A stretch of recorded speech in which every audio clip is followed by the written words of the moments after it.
অৰুণোদয় আঁচনিৰ ডাঙৰ আপডেট লৈ আহিছো। সেইটো আপডেট হ'ল যিহেতু 3 আগষ্টত অৰুণোদয় আঁচনি হিতাধিকাৰীয়ে অৰুণোদয় আঁচনিৰ পইচা লাভ কৰিব। সেইকাৰণে এইবাৰ কোনসকলে অৰুণোদয় আঁচনিৰ পইচা 3 আগষ্টত লাভ কৰিব আৰু কোনসকলে লাভ নকৰিব, আজি কিন্তু অৰুণোদয় আঁচনিৰ কেইবাটাও নতুন গুৰুত্বপূৰ্ণ আপডেট আহি গৈছে।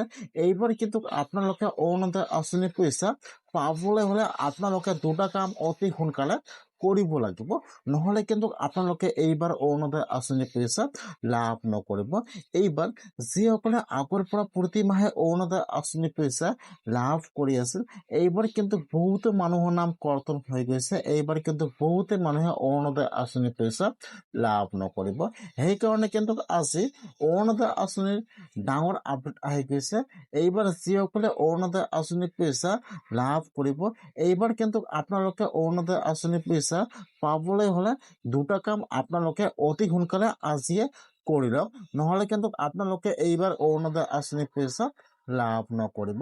এতিয়া আপোনালোকে অৰুণোদয় আঁচনিৰ পইচা পাবলৈ হলে কি কাম কৰিব লাগিব আৰু কোনসকলে কৰিব নালাগে সম্পূৰ্ণ প্ৰচেছ জনাই দি আছো।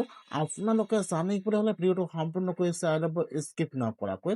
আৰু যদি আপোনালোকে মোৰ চেনেলত নিউ হয়, মোৰ চেনেলটো ছাবস্ক্ৰাইব কৰি ৰাখি দিব।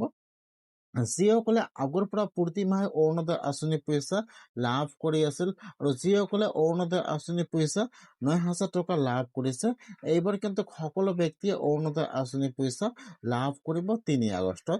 এতিয়া আপোনালোকে আগষ্ট মাহৰ 3 তাৰিখে কোনসকলে অৰুণোদয় আঁচনিৰ পইচা লাভ কৰিব সম্পূৰ্ণ জানি লওক।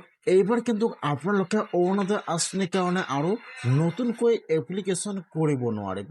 যদি আপোনালোকে অৰুণোদয় আঁচনি 3.0 এপ্লিকেশ্যন কৰিছিল আৰু আপোনালোকৰ নামটো চিলেকশ্যন হোৱা নাই, তেনেহলে কিন্তু আপোনালোকে আপোনালোকৰ নামটো চিলেকশ্যন কৰিব পাৰিব।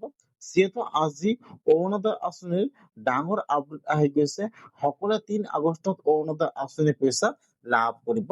যিসকলে অৰুণোদয় আঁচনিৰ পইচা প্ৰতি মাহে লাভ কৰি আছে, সেইসকলে কিন্তু 3 আগষ্টত অৰুণোদয় আঁচনিৰ পইচা লাভ কৰিব। এইবাৰ কিন্তু যিহেতু ডিবিটি লিংকৰ জৰিয়তে অৰুণোদয় আঁচনিৰ পইচা সোমায়, যদি আপোনালোকে এইবাৰ অৰুণোদয় আঁচনি 3.0 আবেদন কৰিছিল আৰু আপোনালোকে এইবাৰ অৰুণোদয় আঁচনিৰ পইচা লাভ কৰিছিল আৰু আপোনালোকৰ একাউণ্টটো ডিবিটি লিংক নাথাকে, তেনেহলে কিন্তু আপোনালোকে এইবাৰ অৰুণোদয় আঁচনিৰ পইচা লাভ নকৰিব। সেইকাৰণে তাত যিটো আপোনালোকে বেংকৰ একাউণ্ট জমা কৰিছিল, আপোনালোকে আপোনালোকৰ বেংকৰ একাউণ্টটো চেক কৰক যে আপোনালোকৰ বেংকৰ একাউণ্টটো ডিবিটি লিংক আছে নে নাই।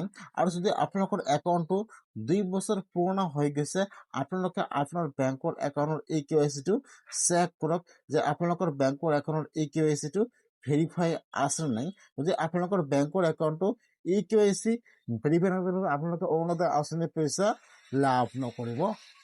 সেইকাৰণে আপোনালোকে অতি সোনকালে আপোনালোকৰ বেংকৰ এই দুটা কাম কৰি লওক, নহলে কিন্তু আপোনালোকে অৰুণোদয় আঁচনিৰ পইচা লাভ নকৰিব।